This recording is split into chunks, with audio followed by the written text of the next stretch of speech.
So yeah, hi, I'm Raphael. I'm gonna start sharing my screen. So I keep good on my promise to have the screen on the whole time. Yes, hi everybody. So nice to be here. I've been teaching creative coding at every VCA cohort since the first one. So yeah, it's been kind of a tradition now, and I'm very happy to meet all of you. You'll have a chance to introduce yourself either in the chat or by voice, whichever you prefer. But before we get to that, I just wanted to tell you a little bit about myself and why I'm here. So my name is Raphaël de Courville. I am originally from France. I was trained as a designer, graphic designer. I studied typography back in France more than 12 years ago now. It feels like forever. And in the meantime, after I graduated, I got more and more interested in the technology side of design, and in particular, the use of programming, of computer code as a way to create mostly visual things, but also there's a lot more that you can do with creative coding, and we'll get into that. I want to thank Mikol for the invitation, by the way. It's been great to be invited again and again. I really appreciate the recurring invitation. And yeah, thanks to Yina for also hosting today. And thanks to Borea for hosting all the previous times.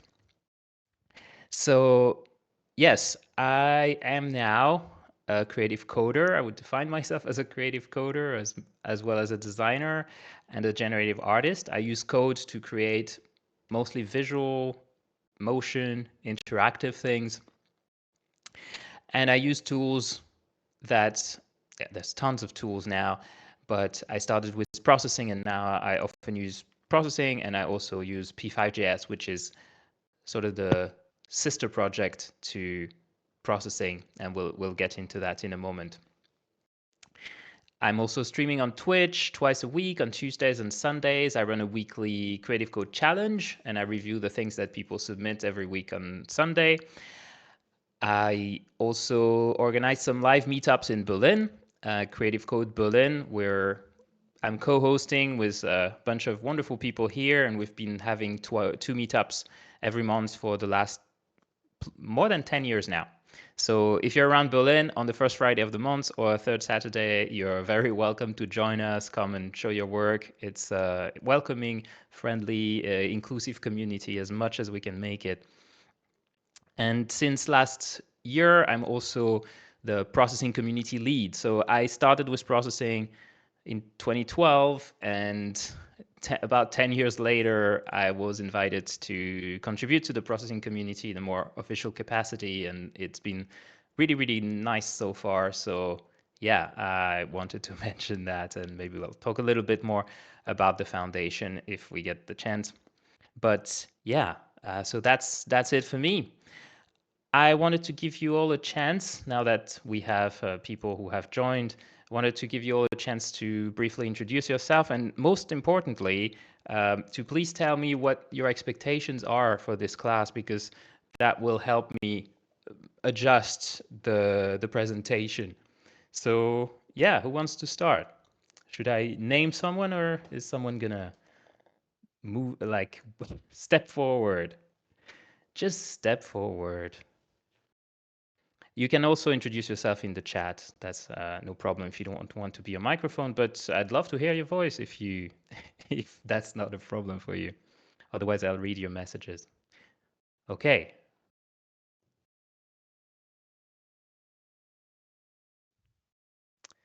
Feel free to unmute yourself now. Hello. Hello. Do you hear me? Hello. Go ahead, Anton. Thanks, Okay. Dave. So, hi, Sorry. Dave. Yeah, tell us in a sentence, who are you? Why are you interested in today's session, and what are your expectations? Sí.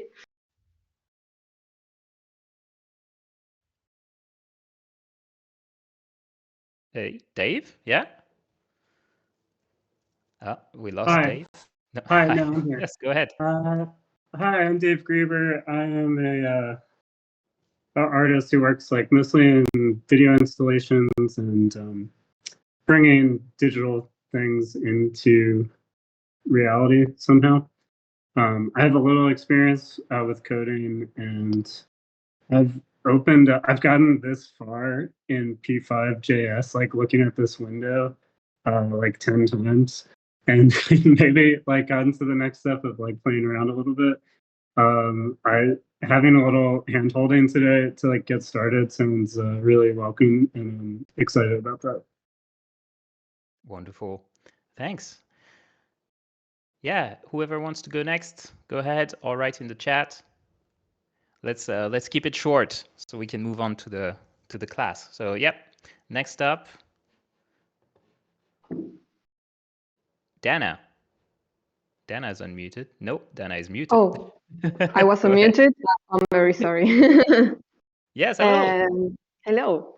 So my name is Dana. I'm from Buenos Aires, and I am abstract artist, and I don't know anything about coding. Amazing. Yeah. That's perfect. Do you have any particular expectations or hopes for the class? I think I would like to have some basics so I could do some experimentations, maybe. So anything that I could work a little bit and have any, at least small results. I would love that. Nice. Okay. Yeah, that sounds like we should be able to do that for you. Thank you. So yeah, next up, say Carolina, for example. You're just next to Dana here. Oh no, you're typing. Okay, that's fine. How about Emily? Hi. Hi. Happy to be here. I'm very excited to hear what you have to say about P5 and how you teach it. I started doing creative coding with C++ and I love p5js, and I'm interested in learning all I can about it. So hopefully I'll pick up some things. I would love to hear your tips on shaders because I've sort of committed to getting my mind wrapped around shaders this summer. So anyway, great to meet you. Happy to be here. Thanks. Wonderful. Yeah, shaders. Shaders are exciting. I'll try to drop a few tidbits about shaders then. Carolina is writing. Thanks. I'm into typography too. Took a one-day workshop on P5 over a year ago with Daniel Calderon. It was fun, but I didn't keep up with it afterwards. Seemed kind of hard for me to remember. Very early AM here, still waking up. Cool. Well, enjoy your coffee and your morning. Hopefully, by the end of this, you will be fully awake or fully asleep. If I don't do a good job, we'll see. How about Estelle next?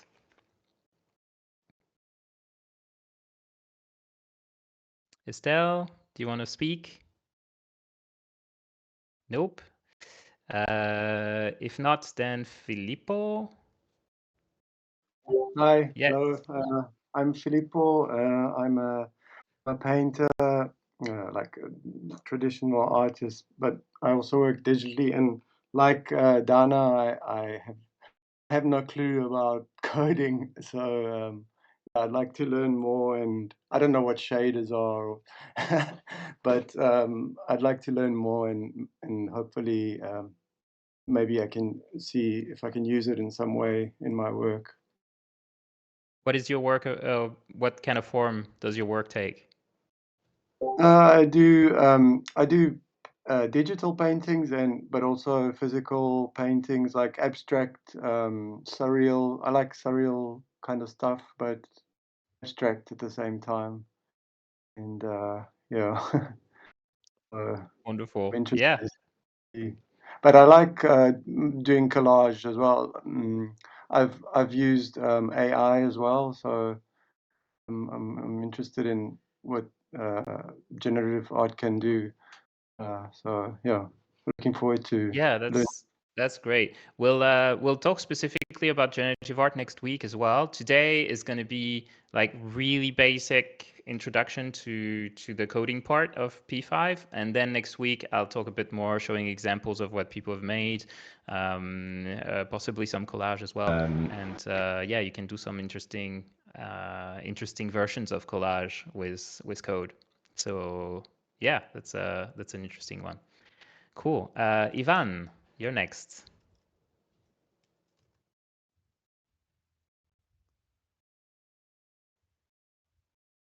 Ivan has intro in the chat. Okay. Can't unmute. Oh, yeah, no problem. I hadn't noticed. So you said, sadly, can't unmute. Okay. I mostly make all of my NFT work on iPad. Procreate. Nice. Zero experience with coding, but would love to learn a bit about creative generative art, starting from hand-drawn images. Yeah, wonderful. That's great. So MCHX Anton, next. Hello. Hello. You hear me? Yes, Hello? perfectly. Yeah, thank you. I'm Anton. I'm from Kazakhstan. I'm a digital artist.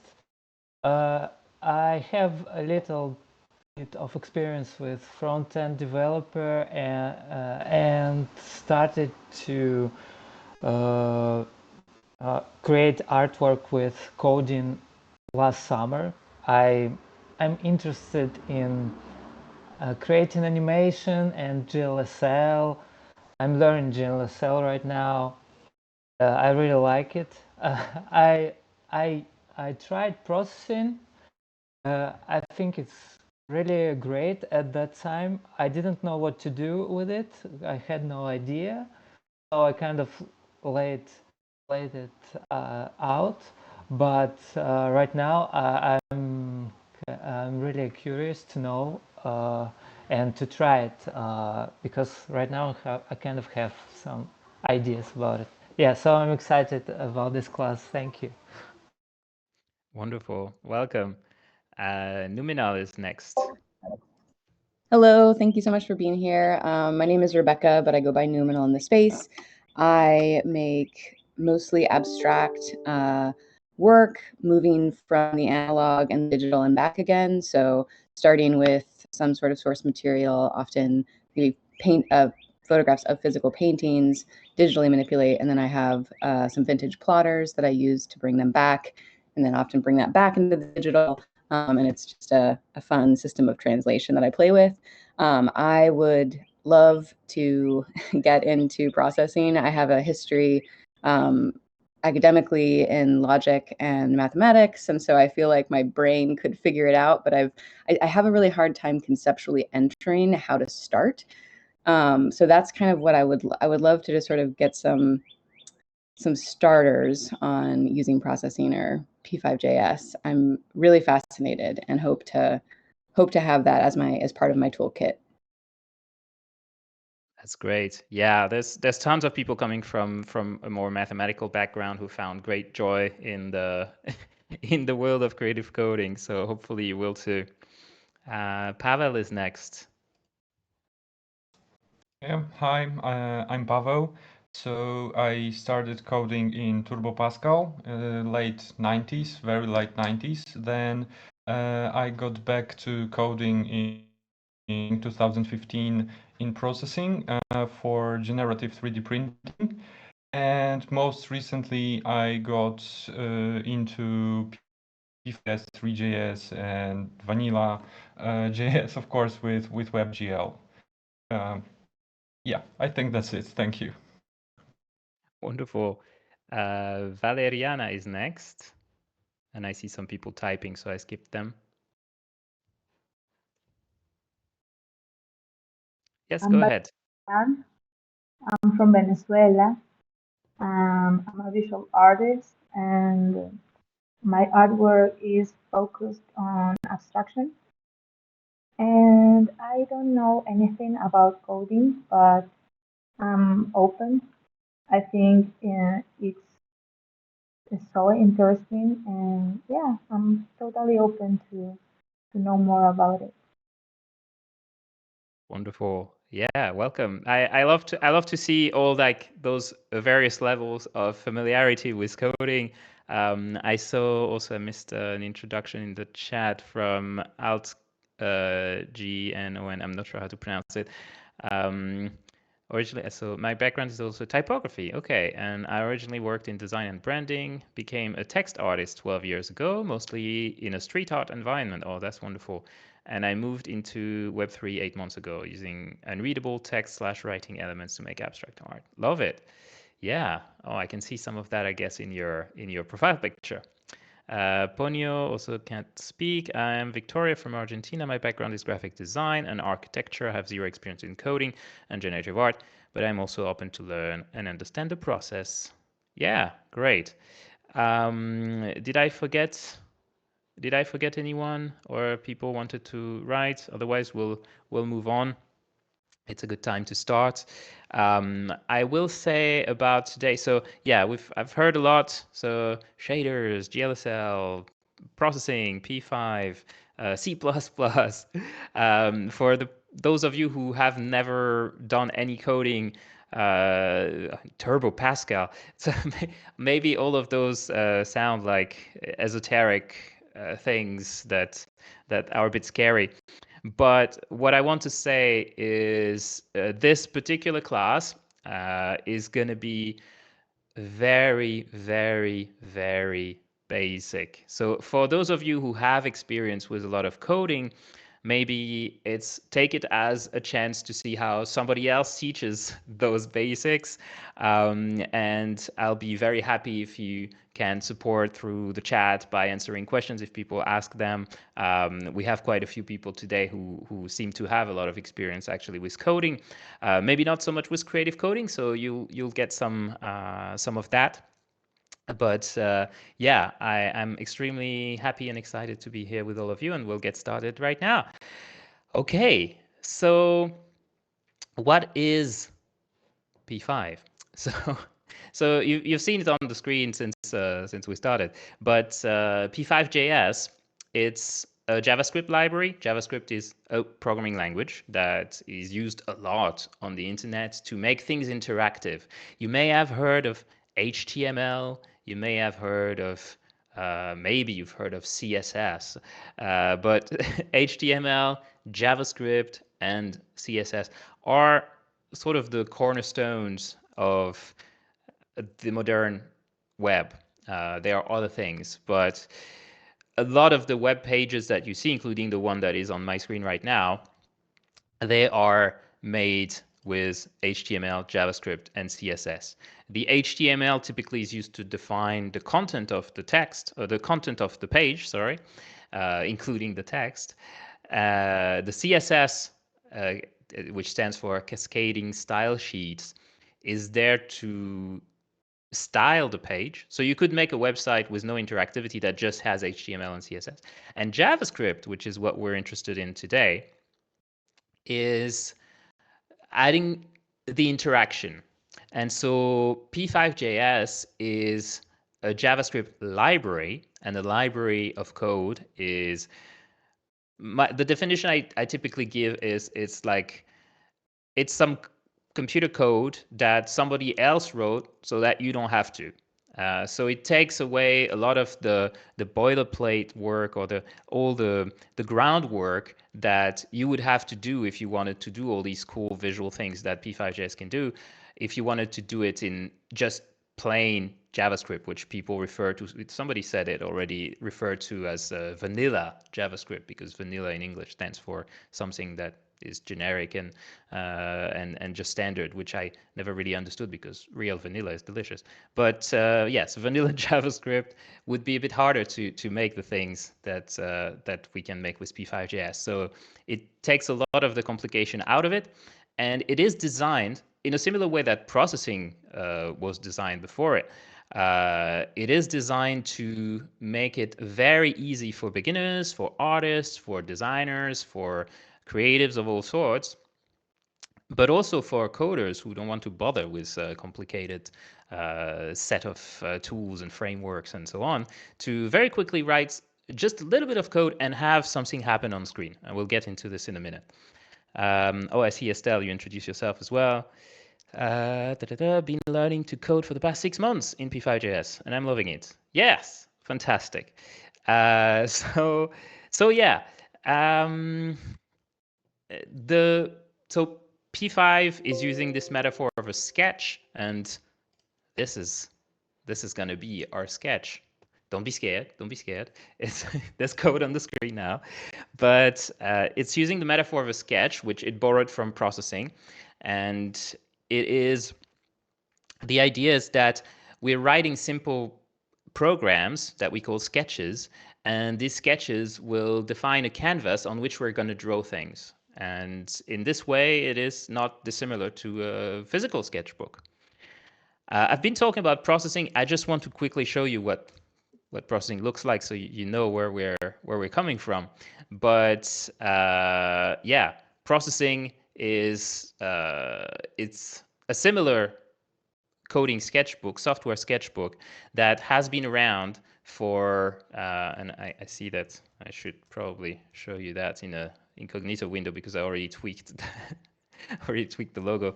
But yeah, so processing has been around for longer than p5js, and it's based on another language called Java.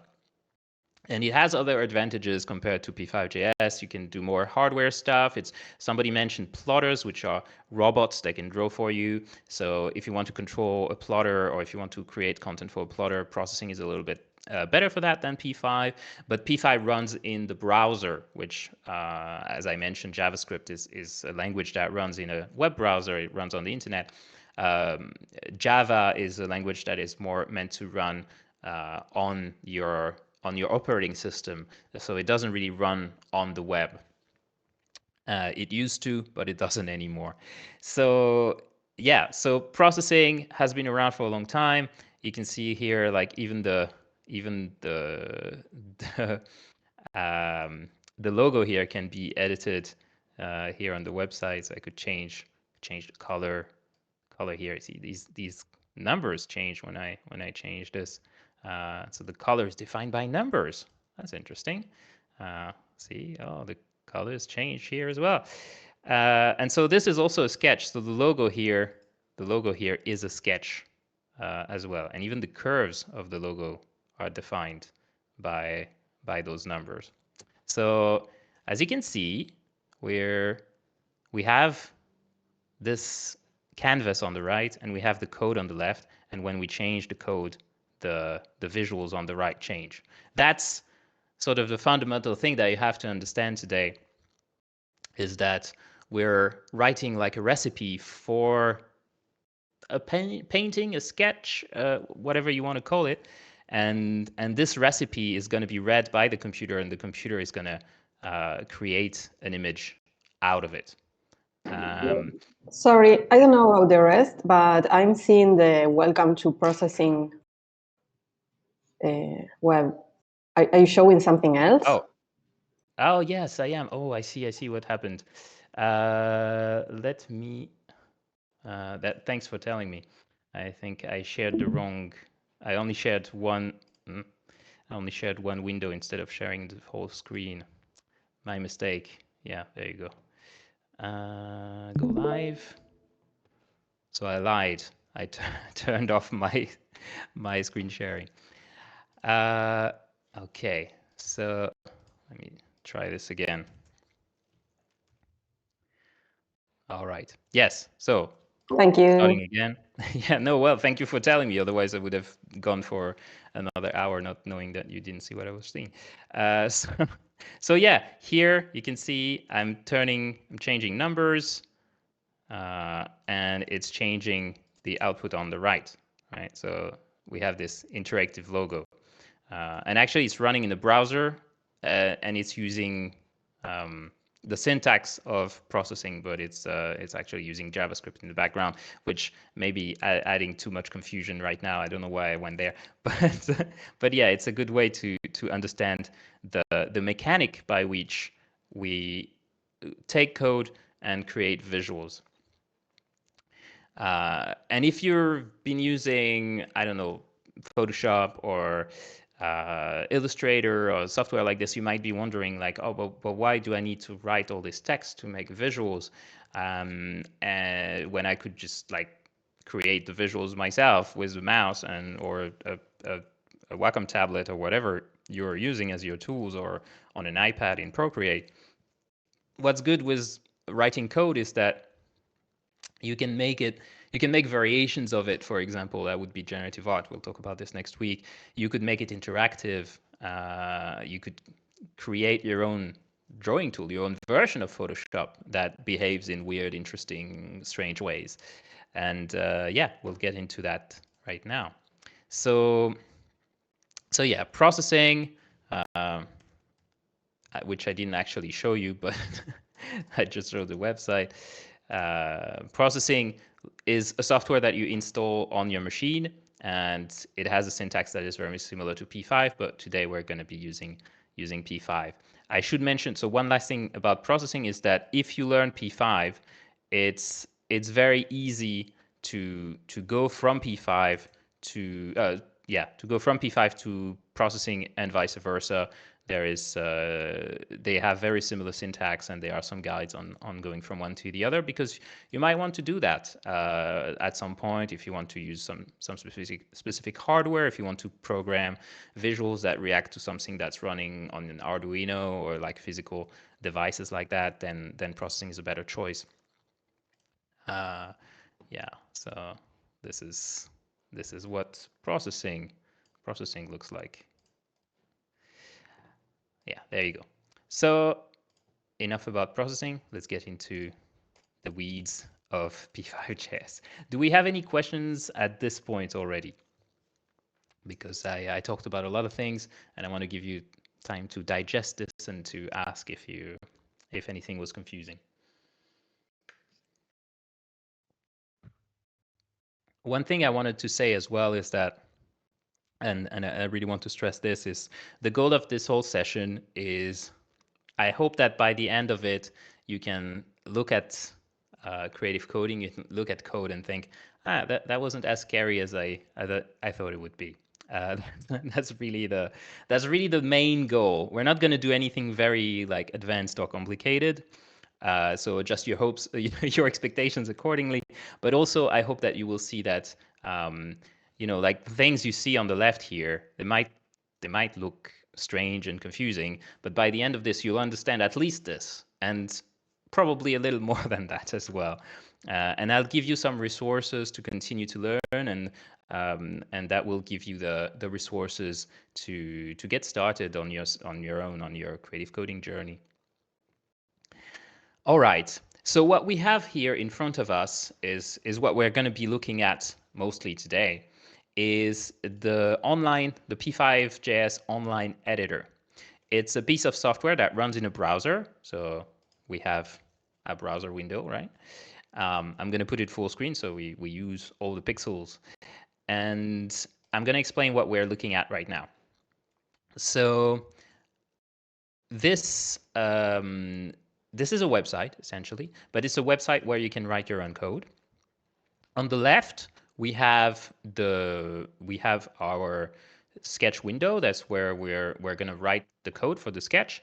On the right, we have the preview, and that's where our canvas is going to appear, and that's where we're going to be drawing things. On the bottom left, you have the console. That is where you will get error messages, for example, which are really helpful to understand what's wrong with our code, if something is wrong with our code. And here at the top left, we have a play button that should look familiar to any of you who used a player. I don't know. Do people use? Well, nobody uses an MP3 player anymore, or a VCR, which is, I guess, where the metaphor probably comes for earlier audio devices. But we still have play buttons, right? If you've ever used YouTube or Spotify or whatever. So, and the stop button. This is the name of our sketch. By default, it gets a random name assigned. Ruby Oatmeal is it for this one. And there we have a menu where we can create a new sketch, save this one, see some examples. We have a few options here in edit, can tidy our code. It's already tidy, so we don't need to find and replace, classic text editor options. And for a sketch, we could add a file if we wanted to add audio or images to our sketch, create a folder to organize our things. Run and stop are basically just, well, they are just the same. And you can see there are shortcuts as well, Control Enter and Shift Control, or is it Alt? I always get this confused. But and stop, we have shortcuts as well. And then you have like all your shortcuts here if you want to. If you're one of the people who like to do everything on the keyboard, you can. We have access to the reference. We'll get to that very soon. It's going to be your best friend, the reference. And about, I guess it's just, yeah, okay, some more links, and you can see which version you're running, etc., etc. Okay. Yes. I see a question in the chat. What's the most commonly used offline editor for p5js? That's a great question. There used to be an official p5js editor. You can actually, you can use processing as a p5js editor. There is a p5js mode that you can run, and that's probably the easiest way to get yeah, to get started. So I have okay, don't know what it went on my other window for some reason. So yeah, here we could also write p5js in the editor. You see there are various modes, including shader mode, a Python mode, an Android mode you can create with processing. Sorry, not with p5js. With processing, you can create Android apps, which is quite exciting. Yes. So yeah, you could, and probably the easiest way to go is to use processing. That would be my answer. If you're already using, I've already done some web development. I personally use VS Code. It works perfectly well for p5js, and that's my go-to. But yeah, that's my answer. All right. Feel free to ask any other questions you might have. I'm happy to stop and answer them. Don't be shy. All right. So yeah, I think I covered almost everything here. You can set the editor into various languages. There's quite a few of them. Accessibility, inclusivity are very important values of the p5js project and the Processing Foundation in general. So yeah, these translations have been the work of the community, and yeah, this is only one aspect of it, of p5 and processing. Focusing on inclusivity. You can log in, which I'm actually going to do with GitHub right now, because that will allow me to, I'm going to do this in another window. That will allow me to save sketches, which is good if I don't want to lose our progress, which happened in the past. Okay. Two-factor authentication. Great. Yes, that's what I need right now. Two-factor authentication. So I'll go to my phone. Feel free to ask questions, by the way. Where's my GitHub app? Yes, okay, there you go. Approve. Yes, thank you. All right, there we go. So yeah, now it tells me, hello, SableRaph. And here I can also, yeah, change the text, set it in dark mode. Dark mode, yes. Let's do that. And yeah, we can get started now. Is dark mode okay for everybody? Or you prefer light mode? I don't know. Usually I do light mode for introductions, but we go hacker mode now. Okay. All right, let's get into the code. And dark, please. Okay, good. So function setup, create canvas, 400, 400, function draw, background, 220. Do you have an idea what any of that means? Let's start with create canvas 400, 400. Somebody who hasn't coded before. We have a few of you here. Don't worry. If it doesn't have to be the right answer, but can you guess what this function does, and in particular what these numbers mean? Because I think the function is quite self-explanatory. And by the way, that's called a function. All right, I see some people typing. Type your best guesses. 400 pixels. Yes, exactly. Create a square canvas, 1, 1. Yes, yeah, both good answers. And Valeriana, size of canvas. Yes, yeah, you're all good answers. So this is a setup function, and here it's called function setup. We're defining a function called setup that is recognized by p5js. And inside of the setup, inside, because it's in between those brackets here, we call create canvas, and then we define the dimensions of the canvas. Then here, function draw, and I'll explain what the difference is between setup and draw in a second. We have a function that's called background, and this one may be less self-explanatory, but yeah, if you had to guess what this number means, the 220 here. And after that, I'll actually run the sketch, and then you can see what happens. Color, color, color. Yeah, yeah, yeah, exactly. That is the color of the background. So we're going to press the play button. And now we see we have indeed a canvas. It is 400 pixels by 400 pixels. Not that I can count the pixels, but you'll have to trust me.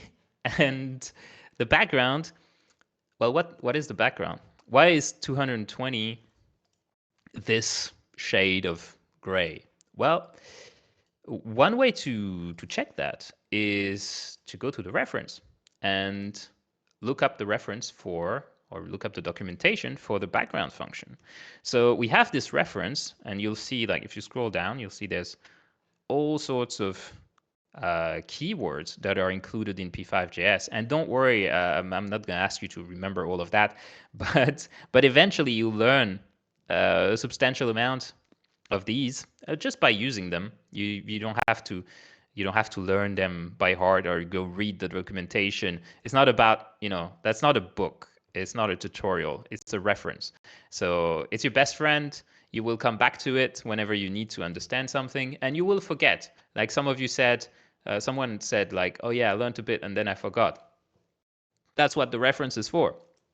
When you forget, you go there and you type background. Like, what does background do? What's the number for? And it said the colors used for the background. That makes sense. The default background is transparent. Yeah, okay. Typically used within Draw to clear the display window. We'll see what that means. And yeah, the color is either specified in terms of RGB, HSB, HSL. Ooh la la, that's weird. Depending on the current color mode. Oof. Yeah, don't worry about this. We'll figure that out later. But here we see, oh, if you have one value here, that's the first one. If you have one value, it's a grayscale integer value. An integer, it's like a whole number. It's 1, 2, 3, 3.5.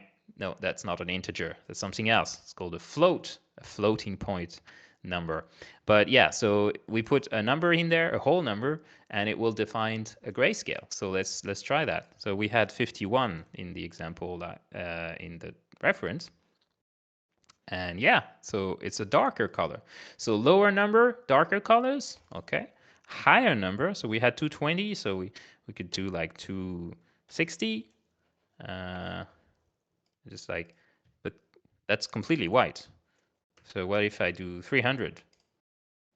Still white. You can't get higher. Like you can't get whiter than this.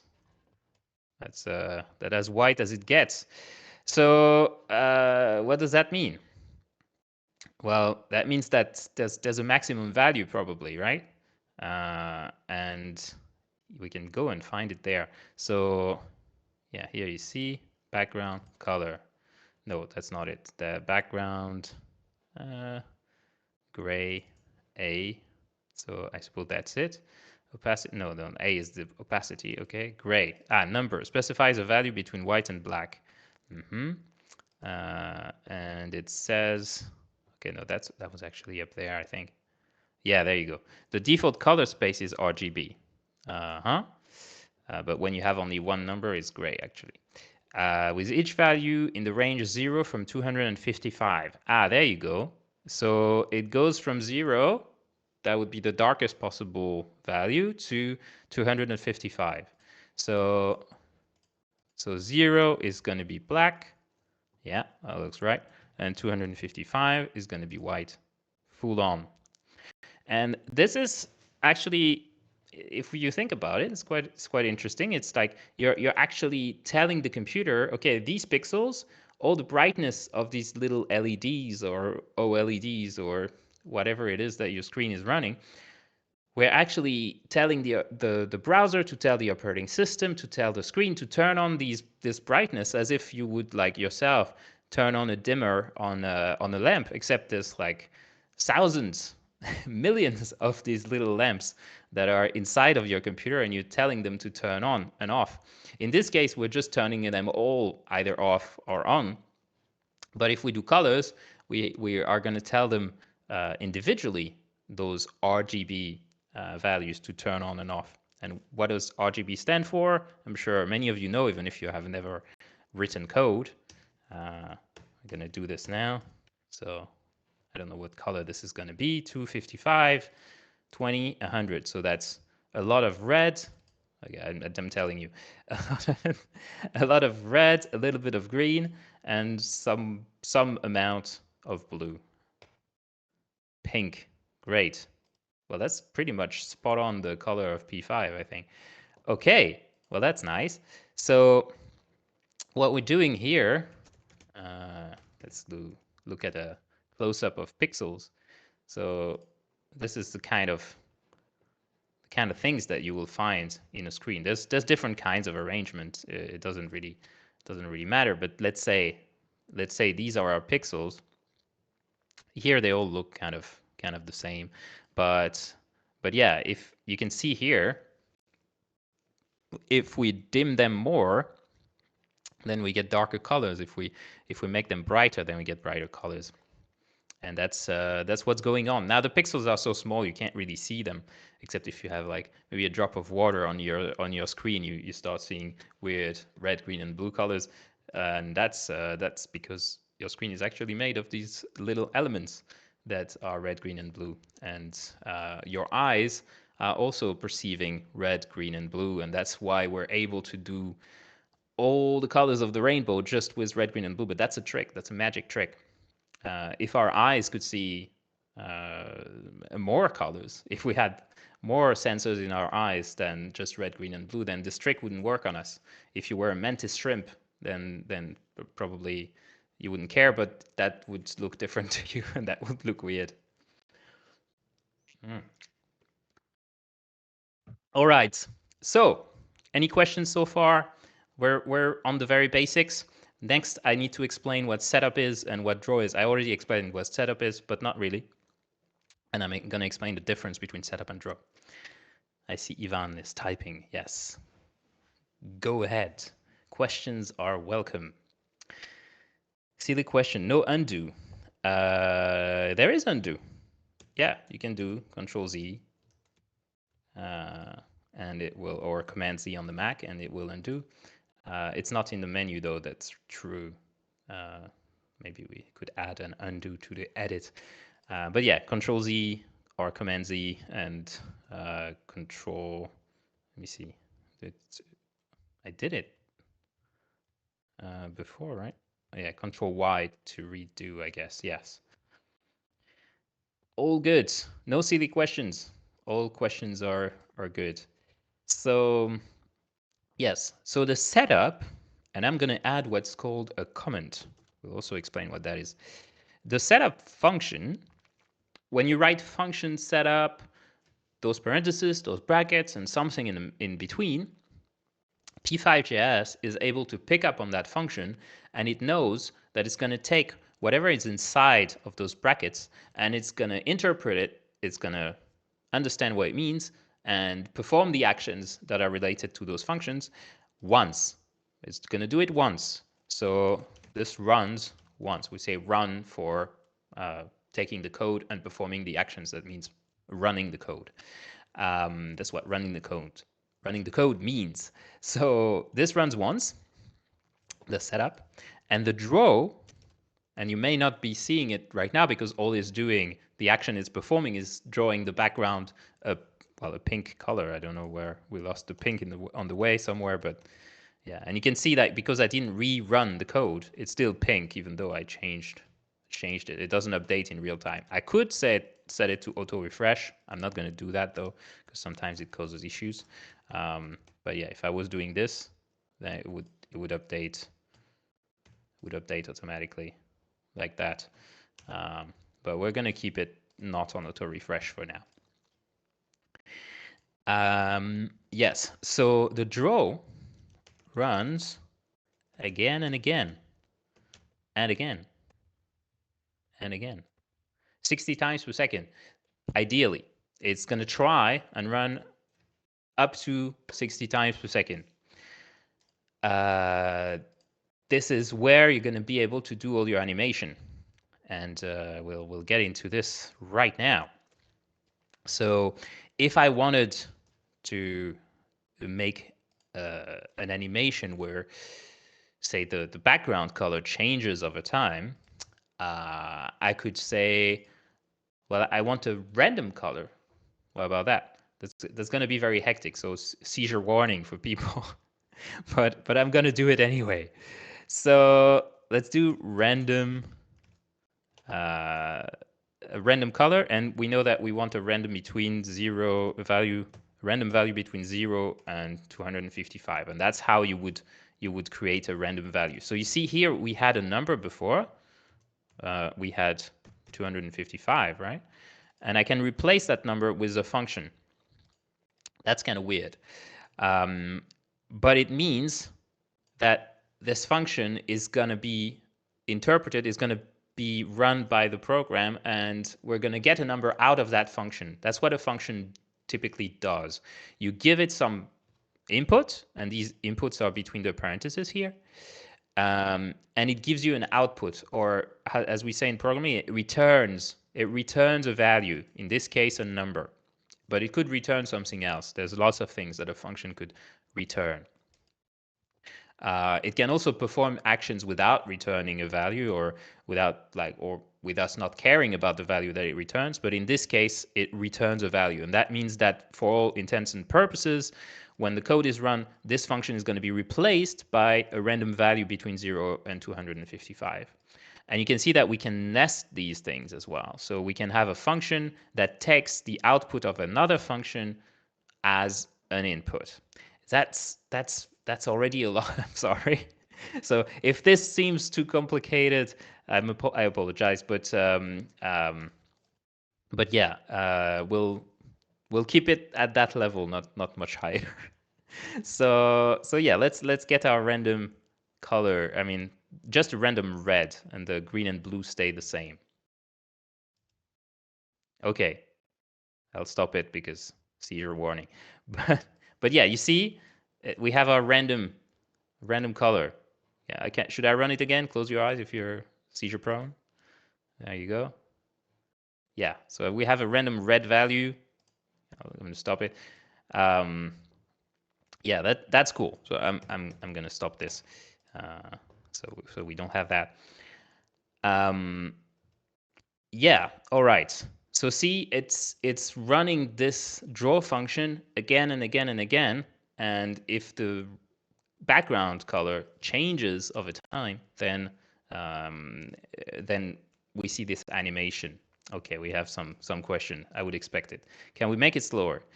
Yes, we can make it slower. We could set the frame rate lower. That would be. I will do it. I will do it.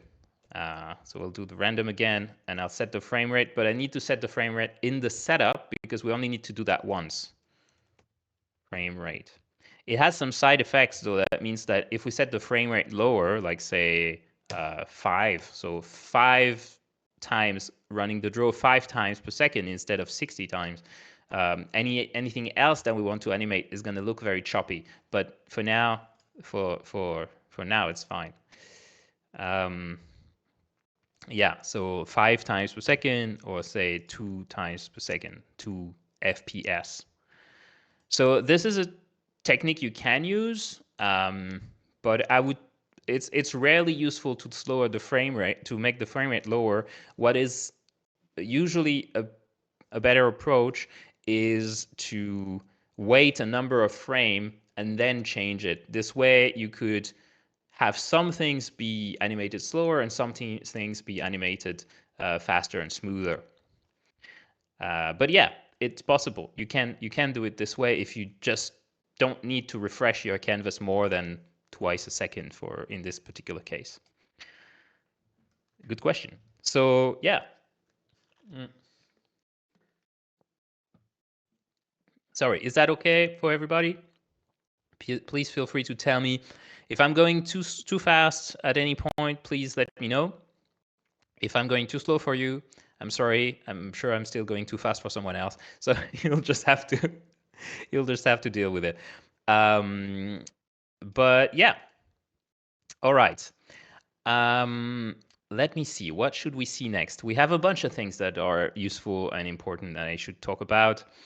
But before I get into what we call variables, which are going to be very helpful, I'm going to talk about different functions, and in particular, other functions to display things. I think this is going to be useful. I'm going to draw a circle. How do you think you draw a circle in p5js? So how would you know how to draw a circle?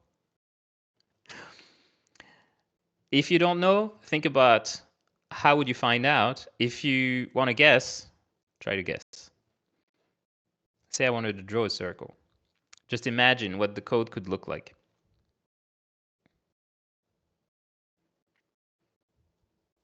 ChatGPT. Well, yeah, how things have changed. Sure, yeah, that's a possible way. You know what? Yeah, why not? Not a bad answer, to be honest. So yeah, you could go to ChatGPT and say, how do I draw a circle in p5js? Yeah, but you know what? You gotta live with the time. But yeah, it gives you a whole freaking thing, and it's not even right. It's not even right. It is right, but it's not fully right, and it's also a lot. Let's see if GPT-4 is better. How do you draw a circle in p5js? Let's see if it's draw a circle in p5js. You can use the circle function. Yeah, there you go. Much better. Which takes 3 arguments, x, y, and d. Here, x and y specify the location of the. It's like GPT-4 is really much better in my experience for coding. So yeah, x and y specify the location of the center of the circle. D specifies the diameter of the circle. There you go. And here you're gonna have an example. And yes, we have comments here as well. I forgot to explain what comments are. So yeah, we could take that and bring it back here. I'm gonna replace my sketch with the ChatGPT sketch. Sure. All right. Living with our time. I use ChatGPT every day. I'm not gonna pretend otherwise. So yeah, so here we have a bigger canvas. Okay, and it's drawing a circle in the center. All right, let's get back to 400 by 400. It's going to be better. Ooh, interesting. Did you see what happened? We had our circle here in the center of the screen, and then I went to 400 by 400. And our circle is not in the center of the screen anymore. We'll have to investigate this. So here we set a background that is black. I want to get my nice background again. My nice pink background. Yeah, let's get back a nice pink background. It's hard to say. Pink background. Background fill, no stroke. Ooh, there's new stuff here. Okay, we need to understand what it is. Our comments here, well, that's interesting. Our comments here are as the name maybe implies, or you may be guessing, this is parts of the code that will not be ran. It's when p5js, when your browser reads this code, it looks at the code that's highlighted here in colors nicely for us, for our benefit. We have the syntax, it's called syntax highlighting, so it makes the code easier to read. And here in gray, we have our comments, and the comments, they're just there for you to, or for you or for someone else who reads your code to have some annotations. There are annotations that help you understand what the code is doing. So typically you want your comments to explain the why of the code. Not necessarily say what the code is doing, because it should be self-explanatory. If your code is well written, it should to some extent be readable. And then your comments are adding additional information about why the code is the way that it is. And here we can see that the comments, there's a big problem with comments. We're getting a little bit into some programming lore here, but if you change the code but you don't change the comment, then your comments are instantly lies. And here you can see the comment says creates a canvas 800 pixels wide and 600 pixel high. That's not true, because we changed those values, and it doesn't update automatically. They are just comments. They're not smart. They don't follow automatically. Maybe in the future, but for now they don't. So yeah, if I wanted the comments to be real, to be true, I could do that. Or if I don't want to worry about it, I could say create a canvas and defines its dimensions. So this is always going to be true. And here background, set the background color to black. Also a lie. So it sets the background color. We don't really need those comments, to be honest, because we should know this. But yeah, they are here. Okay, and then fill sets the color used to fill shapes. In this case, white. Yeah. No, remove that. Set the color. So fill is going to define the color of whatever shape we draw next. And stroke, well, yeah, here it says no stroke, so no border for the circle. If I remove that line, you see that the circle has a border and it's black by default. We also don't need the fill shape in this case because the default is also white, but if we wanted to change it, we would need to define it, and the no stroke is a nice one to have because often you don't want a stroke. But if we wanted it, we could remove it, and we could also have the stroke function to define the color of the border. And here we have our circle. Circle 400, 300, and 100. So X, Y, and Z. So if you remember your school days, your math class, and this is where we define the position. It's like we have a coordinate system, and the higher the value of X, the more to the right our shape is, and the higher the value of Y, in this case, the lower it is. There are different coordinate systems. Sometimes the Y value points up, sometimes it points down. Nobody agrees. It's completely arbitrary, and and let me not even get started on the Z axis. So yeah, that's where we define those positions. But here you can see, yeah, we have this problem that it was in the center when we said that when it was 800 by 600 because it's 400 by 300. But now that we made it 400 by 400 again, it doesn't work. It's not in the center anymore. So how could we make sure that it stays in the center no matter the size of the window? And maybe next we will, well, the canvas, sorry. Maybe next we want the canvas to be the size of the window so it stretches. That would be nice. Any idea how we could do that? Make sure that it sticks in the middle. Guesses in the chat. Go, go, go. So we have a position now here. So 400, 300. But it's not adapting to here. So how do we put it in the middle? Now that the canvas is 400 by 400. So that's the easy question. How do we put it in the center? But the hard question is how do we make sure it always stays in the middle? If then Yeah, that could be a way. 50%. 50%. Yeah, that's good. But 50% of what? 50% of what? So if then is interesting, maybe we'll get to that, but it's a little more advanced.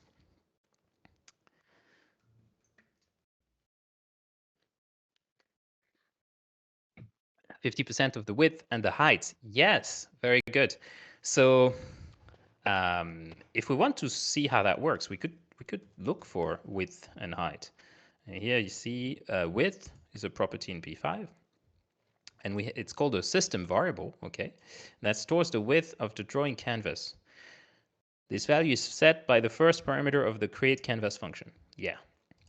So what that means is when we call create canvas, we're setting, we don't see it. It doesn't say width is 400, but the system variable gets set by the create canvas function. And so that means we can use it later. So here I could do width divided, that's a sign for divided, by 2.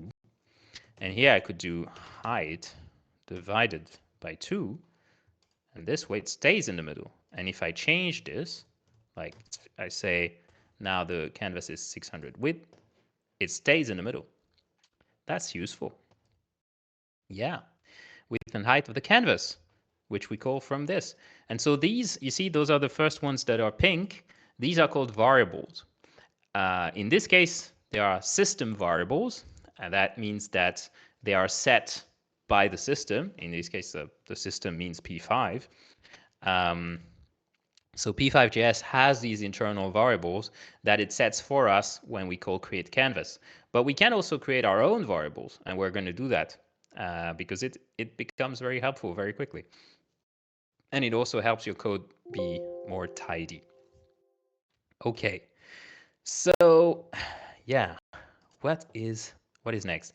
I wanted to show you how to make your window stay the size of the container that it's in, your canvas stay in like the size of the window that it's in. So let's do this.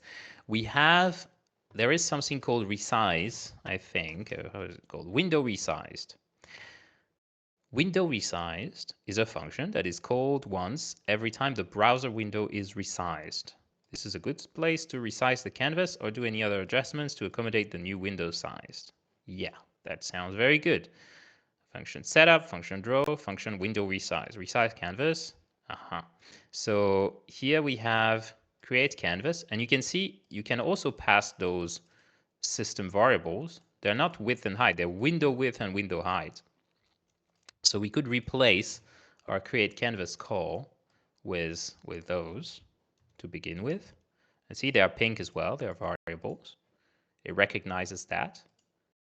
Okay, so now when we run the sketch, okay, well, it stays the same size. The canvas stays the same size, but if I make the window bigger and I run it again, now it's the size of the new window. So that's half of the way already. That's a good start. See, it can accommodate any window size. But we want it to change size live. So we will need the function window resize here. I can just copy paste this code. And now we have function window resized. So every time I resize or your user resizes the window, then it will execute this. So remember, the setup runs once, the draw runs 60 times a second by default, and window resized runs as an event when a resize event happens. So the window gets resized, interesting. Okay, we have another problem. So it is resizing, and you can see that now the circle stays in the middle, but the background's gone. Why is that? Why is that? That's a bit of a tricky one, but yeah, we have a problem. Okay, try to guess.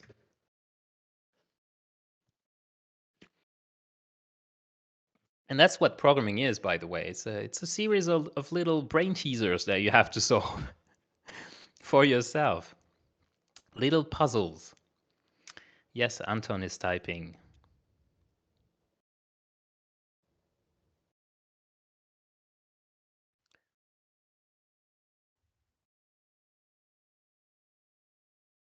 All right. Maybe the color doesn't change in time. Look at where the background color is defined.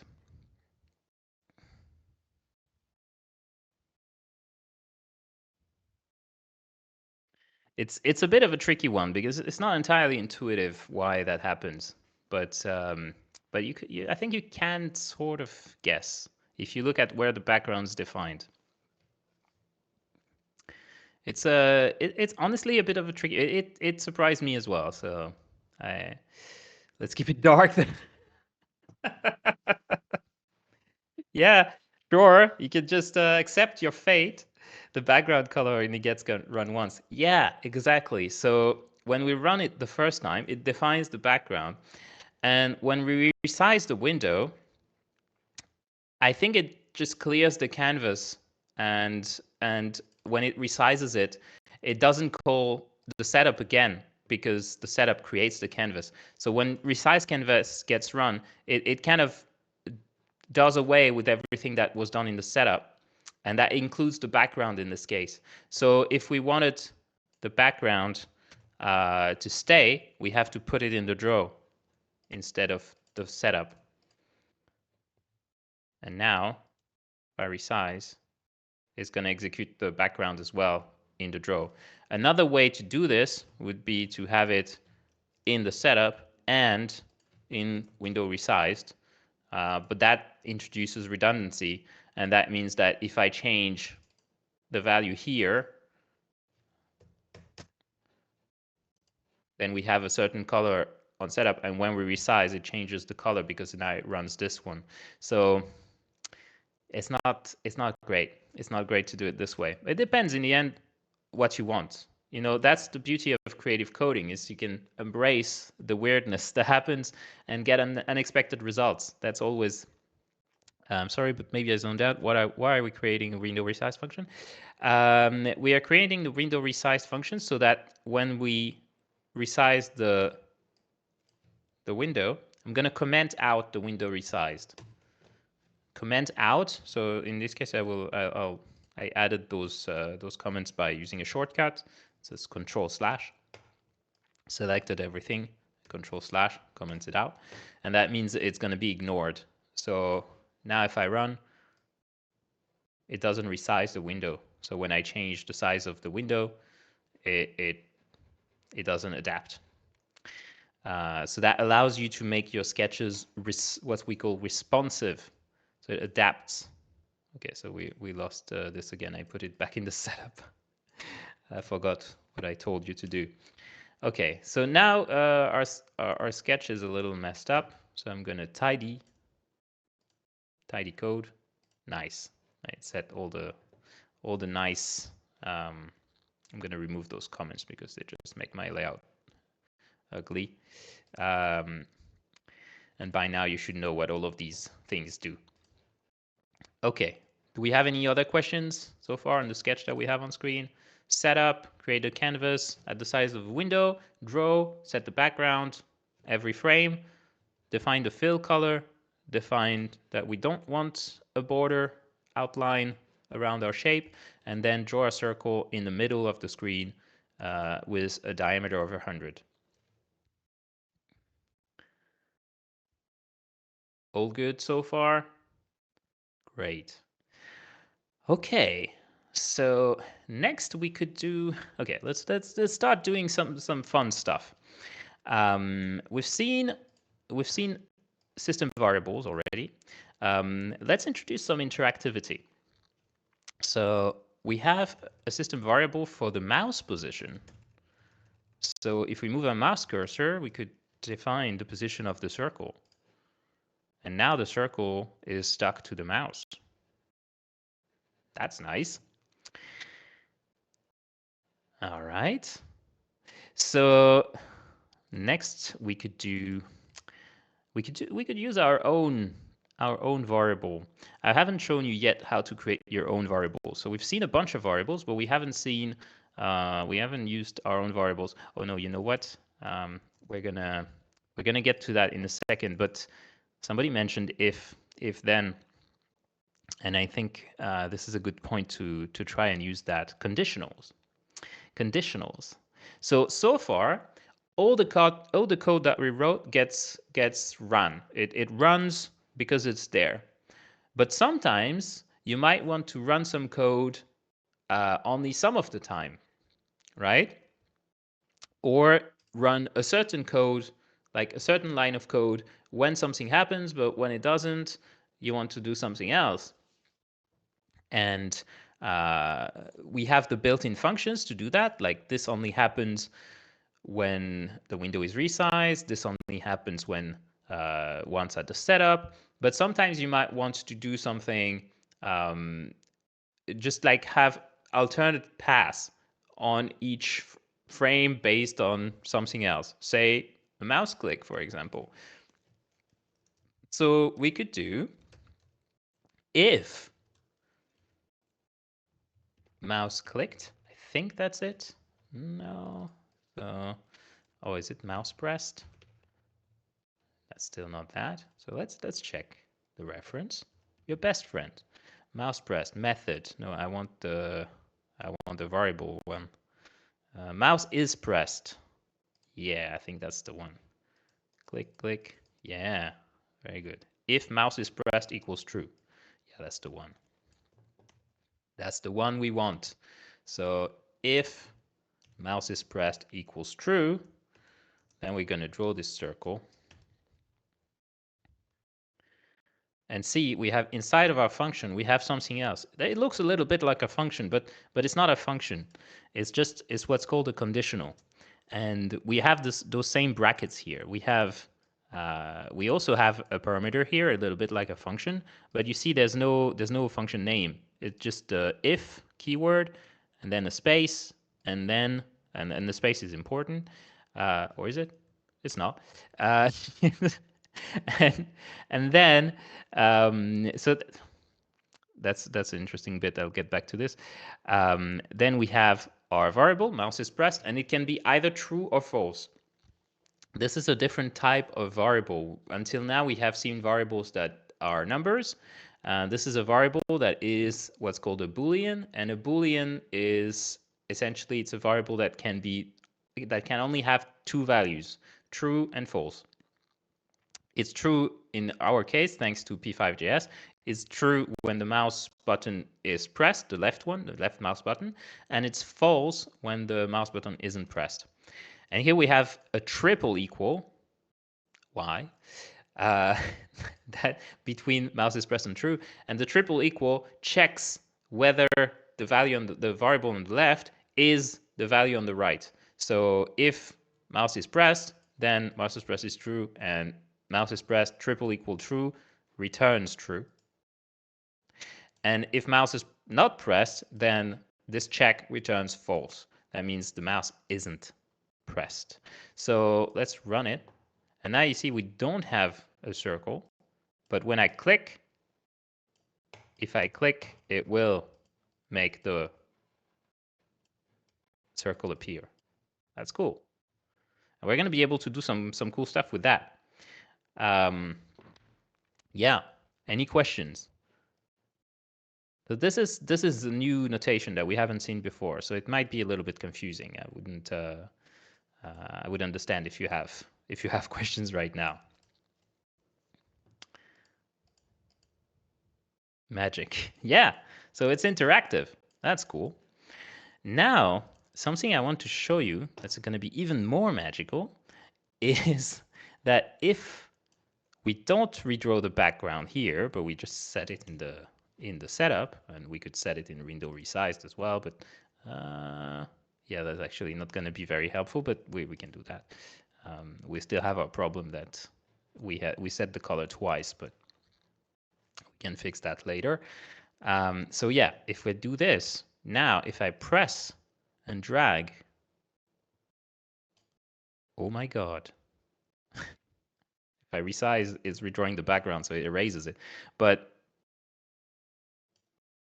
yeah, we're drawing. Why? How? What's going on? Tell me. Why? How do you think this is working? This is like this is a canon event. This is the moment when you really understand what draw is doing and what background is doing and what's actually happening. So I want to really take time to hammer that in.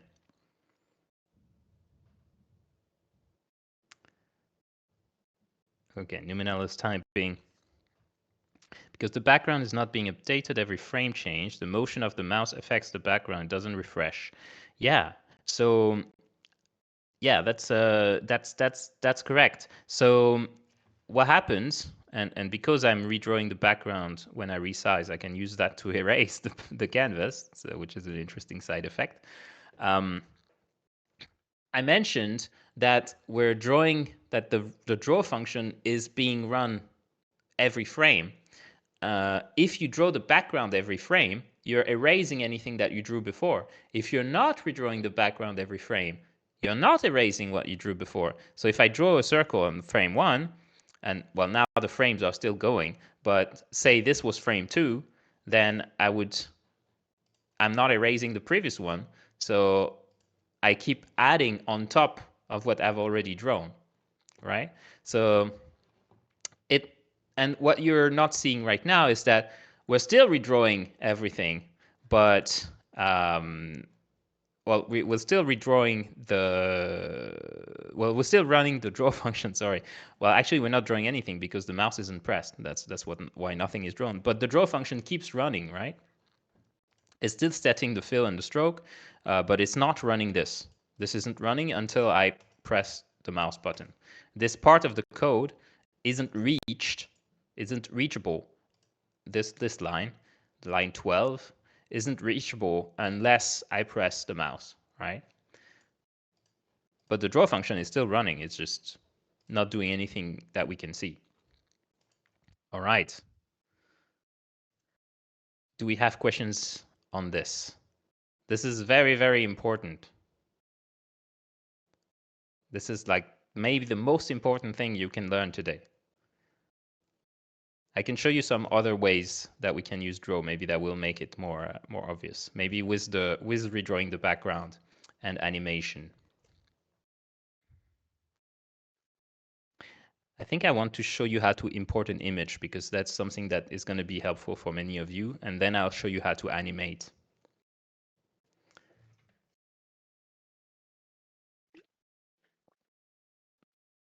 Okay, so how about images? Image, create image, load image. Yes. Load an image from a path and create a p5 image object from it. Aha, now we have to learn about preload. Yes. So here you see in the example, let image. Ooh, that's new. And function preload. And then the setup, and then we draw the image. Okay. So I'm gonna pick an image. Let's see. What do you want? What do the people want? I usually use a bird, but we can use whatever you want. So, bird PNG. Bird PNG. This looks like a nice bird PNG. Can I download it? Do I have to log in or something? Wow, lots of nice birds. So, non-commercial use. Yeah, that should be fine. Download. Is it gonna ask me to give them my credit card? Come on. Come on. Come on, bird PNG. Otherwise, I can take a PNG from my computer. But well, that's disappointing. Oh, I'm human. Yes, of course I'm human. Wait, what? Use your mouse to click letters, symbols in given order. And in given order? I do have to solve 1, the 8, 4, M, V. Okay, download. All right, good. Okay, so I didn't realize there was a CAPTCHA. And we can go to, what was it? Add file. Add a file. Wait, no, create file. Oh, that's not how we do it. Oh, was it? Add file. Wait, what? I don't. Oh, they changed it. Okay, I think they changed it. How does it work? Bird.png. No. What? How's? Oh yeah, upload file. Okay, so what was add file? Ah, sorry, add file is like just to add an empty text file. Okay, I was I was getting confused for a second. My apologies. So yeah, you go here. You have, we haven't talked about this yet. You have this arrow here just below the play button. Below the play button, you have an arrow. If you click the arrow, you open a panel that shows the sketch files. You see that there are some other files that we haven't used. There's the sketch.js. That's the play. That's the sketch that, or that's the file. Sorry, that we've been editing since the beginning. But we also have an index.html and style.css. Remember, I talked about those, but we're not going to touch those. However, I want to upload a file, so I need to open the file menu, the file panel. Okay, so now it opens this upload file modal, and I'm gonna drag my PNG of an angry looking bird in there. Great. Okay, png egg.png. It's not an egg, it's an old egg. Okay, so now we need our preload function.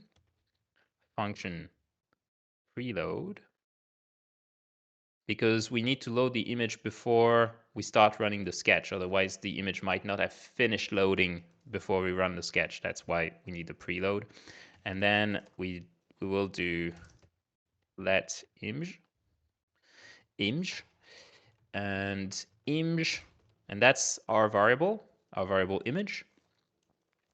Img load image, and we'll give it the name of the PNG, which is PNG egg, a grown-up egg there.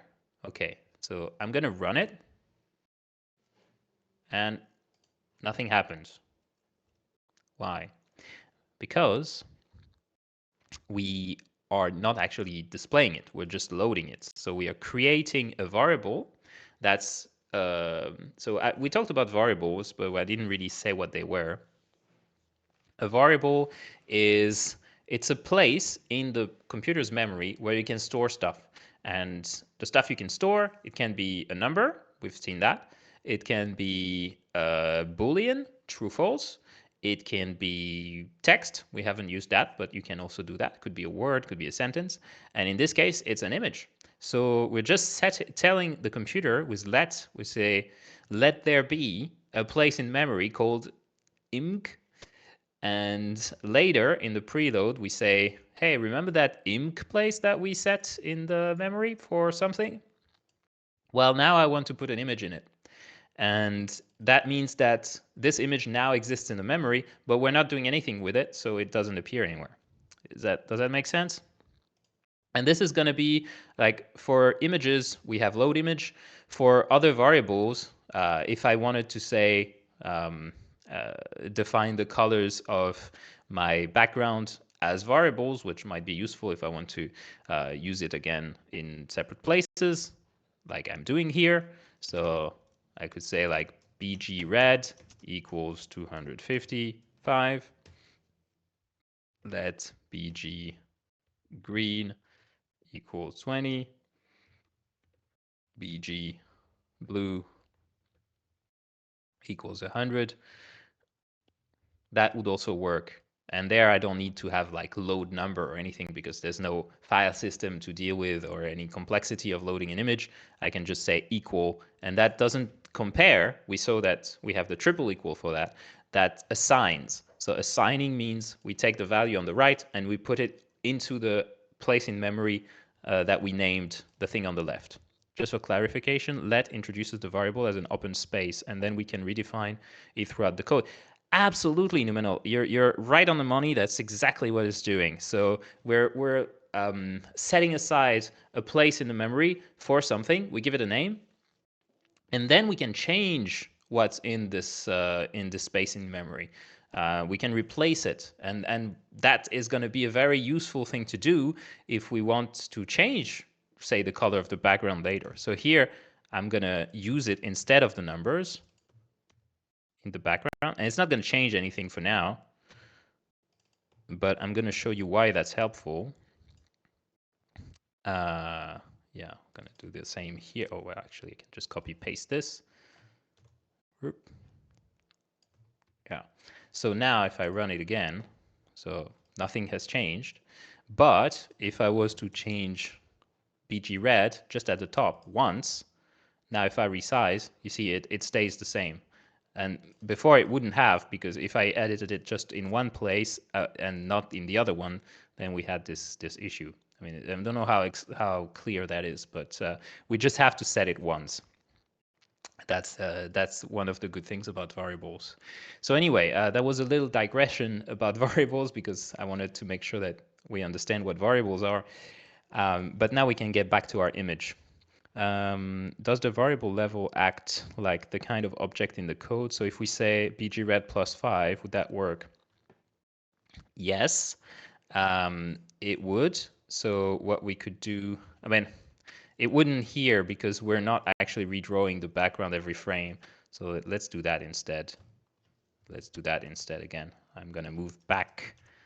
Sorry if you're trying to follow along. I know I'm like changing the code a lot without without always telling you, but hopefully that makes sense. So now if I redraw the background every time, so we're not going to need it in the resized, what I could do here is bg red, and it's not going to be bg red +5. That wouldn't work. Actually, maybe I'll do that just to show you. Oh well, actually it doesn't raise an error, but it just that's not how you do it. We have to redefine the variable. So I would have to do bg red, background red, equals, and that's going to be a little bit of a weird syntax, bg red again +5. The semicolon in JavaScript is not entirely necessary, but I'm putting it in there just for the sake of staying consistent with what the code was in the beginning. And there are some corner cases where if you don't put the semicolon at the end of an instruction, you get some weird errors. So it's a good habit to have. And also if you move to processing at some point, the semicolon is necessary in Java all the time. So it's a good habit to keep. Okay, so bg red equals bg red +5. That's, if you think about this like your math notation from school, that makes no sense, right? Because bg red equals bg red. But this is, remember, this is not a comparison, or this is not an equality. The equal sign in most programming languages is used as an assignment. So what it does is it says, remember this place in memory called bg red? Yes. Take whatever is in bg red right now, add 5 to it, and put it inside that space. So that's how you add a number to it. Is it important to leave a line between each function? No. In JavaScript, this isn't relevant. Actually, I don't know what the tidy code does. Yeah, it doesn't even care about that. So yeah, that was just a little more for legibility in this case, but no, you don't need to. Do you have to be logged in to upload images? Because I don't have the option. Possible. Yeah, you might want to log in. So you can log in with Google. You can log in with GitHub if you have an account with GitHub. If you don't worry. You can also log in with your email. But yeah, you will need to create an account. I would recommend it in any case because that's the only way you can save your sketches, which we haven't really done. There you go. Don't forget to save your sketches. Actually, I usually, when I save my sketches, I like to give them the date. So 2023 0612 as a prefix to remember when I made them. And it's going to be VCA cohort 6 intro. Bam. Now it has a proper descriptive name. Okay, so where were we? yeah, so I was saying like this is a great question. Spaces between lines, like returns, they don't actually affect the code. Usually spaces also don't. Actually, I don't know if this one. Yeah, no, this one doesn't either. Oh yeah, and we haven't. So the way that you set it is mostly by convention. So yeah, now you see when I run it. Remember, like the bgred equals bgred plus 5. You can see it's going up, and then it's capping at 255. It's going higher, but it doesn't make a difference. So it cannot really go higher than 255. But if we started bgred at 0, then we would see it better. And there are ways that we could see, like, say, like, oh, if bgred is higher than 255, make it 0 again. Like, I can do that right now. If bgred superior to 255, then bgred equals 0. So that would reset it when it gets too high. It goes up, beep, it goes back down. There you go. Cool. So we have our little animation there. It's a little fast for my taste, so I'm going to make it +2. And now it's doing that. And there are other ways that we could do it, like that would be a bit smoother, that would go up and down smoothly. I'll let you discover this on your own, or you can come and ask me, and I'll happily tell you. You can join my Discord server. We have some very nice people over there in the Burbs Nest that are very helpful. We have a help channel, and if you're ever stuck with some creative coding question, it's a great place to ask. It's a small community, and people are very helpful. Just saying. So next, I wanted to actually draw our bird. So we have our image, and there's a function called image.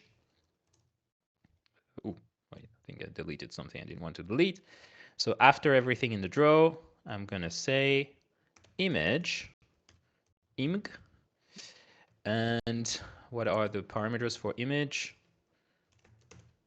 You can go image, create image. No, we have done load image. Yeah, image 0, 0. So this is the width and the height apparently. Width, height. Okay, pixels, no. So image 0, 0. No, not 0, 0. Wait, what? No, that's not the width. Really? I thought it was the position. New p5. Oh no, new p5 image. Yeah, no, that's not what I want. I want the image function. This thing. Okay, I'm on the wrong page. Image. Method image. Yeah, there you go. Okay, yeah, so it's explaining everything here very nicely. It's actually a little too much for what we need. So let's see here. X coordinate of the top left corner of the image, Y coordinate of the top left corner. Yeah, X and Y. And then you can optionally define the width and the height. Image, X, Y, yes. Okay, so 0, 0. Bam, bird. Okay, well, it's a bit too big, so I'm gonna make it smaller. Yeah, actually, what was the dimension of it? A bird. 832 by 872. All right, so let's say that. So that's the original dimensions, and we could do divided by. Oh, you know what we can do? We could do scale. There's a scale function, so we could scale 0.2. And bam, everything you draw after scale. I'm not following my own advice by not putting the semicolons. Yeah, so we could do this, scale 0.1. Yeah, even smaller. But yeah, the 0.2 was good. Okay, and now I'm going to show you another special trick that I really like. First, I actually don't want to, well, no, we'll do this in a second. So I'm going to show you what's called the translate function. That's another really useful one. And, I'm showing you a bunch of things. You may not use all of that even in your first sketches, but you can always go back, watch that video when it's on YouTube. You can ask ChatGPT, and you can mainly like check the reference. But yeah, let's do translate mouse X, mouse Y. So what translate is doing is it's moving the center of the coordinate system to the position of those parameters. And here I'm going to move the center of the coordinate system to the position of the mouse. See? So it's moving the whole coordinate system for anything that's drawn later. So now my bird's following the mouse. And if I wanted the bird to be like centered on the mouse, I can do that. Either I could translate again by half of the dimension of the image, but that's a little bit bothersome. And it might have other side effects. So what I want to do is in the setup, I will say image mode and pass it a system variable called center. And it's all caps. Image mode center. And now it's centered on the mouse. Actually, doesn't feel centered, but it is. It is centered. It's because the bird's a little top heavy, but and left heavy apparently. But yeah, there we go. We have a bird. No, I'm not insulting the bird. It's all about body positivity here. But yeah, that's nice. If I wanted, I could also not redraw the background, and then we would have our bird like this. So see, we're already getting into the collage stuff, right? We can have some fun with images. Could also only draw the image if I'm clicking the mouse, like we did before. So if I take all these instructions and replace the circle in the if that we used before, so we're not drawing the circle now when we click, we're drawing the bird. Now I have a bird drawing app. And I could use other ifs to draw other things. I could load multiple images. I could add sound whenever I click and it makes a bird sound. Whatever, your imagination is the limit. Yeah. So I think that's already a lot. Do we have questions? I think I want to go to questions now and leave you some time to digest all of this. It's been a lot. So yeah, tell me, how do you feel now? Was it scary? Was it okay? I hope I fulfilled my promise to make it sound not scary.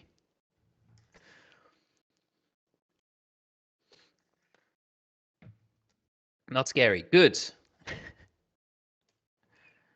Was it fun? Oh, you know what we could do as well? Yeah, now that we're entering the creative coding side of things, because that's when I'm like, oh, what would be fun? It's like if random. Yeah, I'm gonna show you like very briefly like the creative coding side of things. It's like when you start thinking like, oh, I could do this, I could do that. So I could do like if random, and random by default is between 0 and 1. So if random is before like is under 0.5, so that's like flipping a coin essentially, then I could say like scale -1 0, so it will gonna flip it horizontally. And if I do this now, oh, that didn't work. Oh no, why didn't it work? It should mirror it.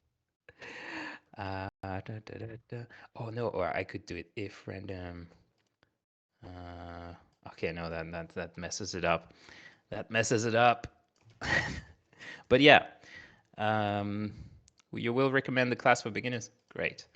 But yeah, that's the point where creative coding enters, and I don't manage to do the things I wanted to show you. I thought if you did scale minus, it would flip it. Anyway, yeah. Do we have any questions?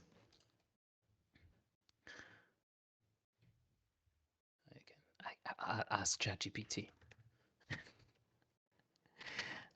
How do I flip mirror image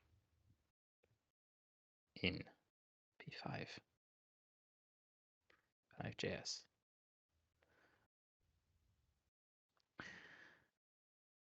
Questions. Yeah, scale. I thought it was scale, right? If you want to mirror the image on the y-axis, flip it horizontally. Ah, but okay, let's see. Let's see what it says. Scale -1, 1. Oh, -1, 1. Yeah. Draw the image to the screen at coordinate minus image. Oh yeah, no, I don't need to do that because I'm using the center. So yeah, -1, 1. Yeah, there you go.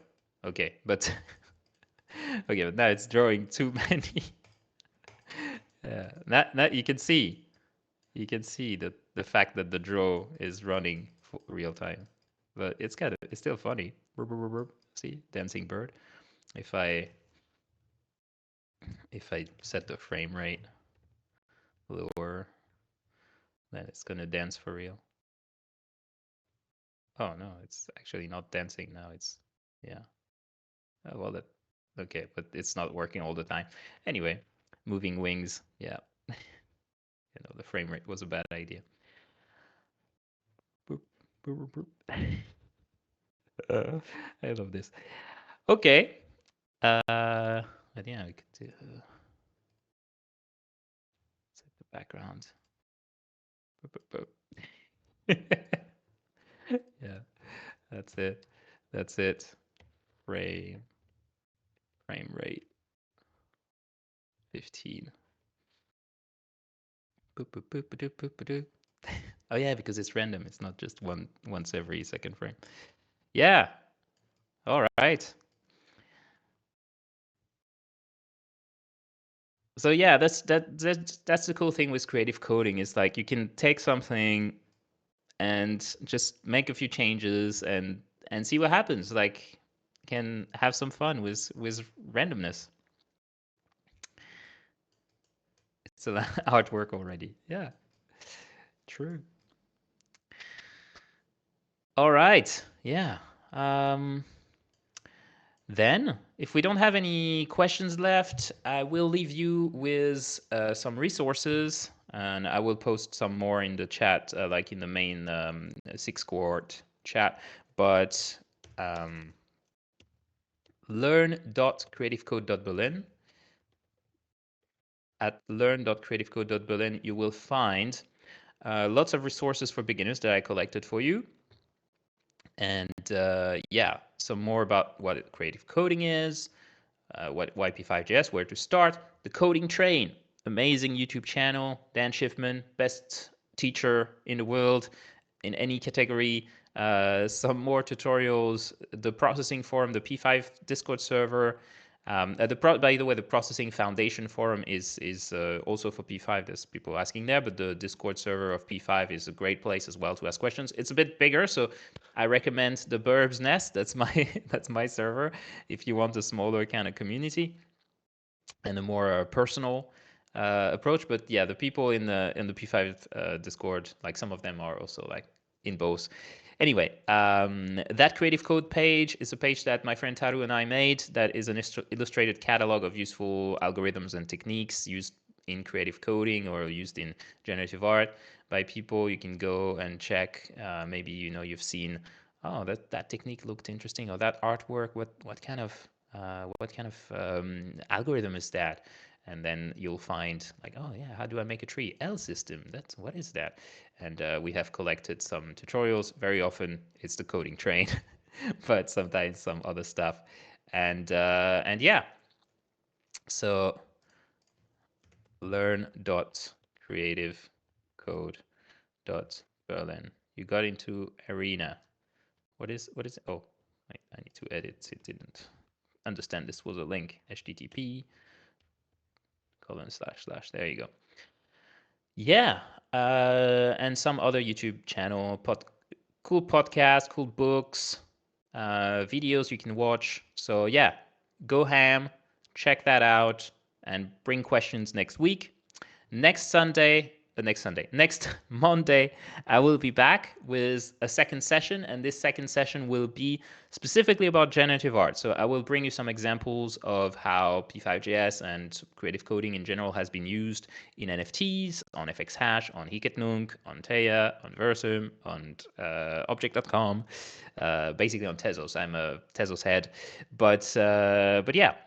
So if you have any questions in the meantime, please tag me in the chat and or DM me.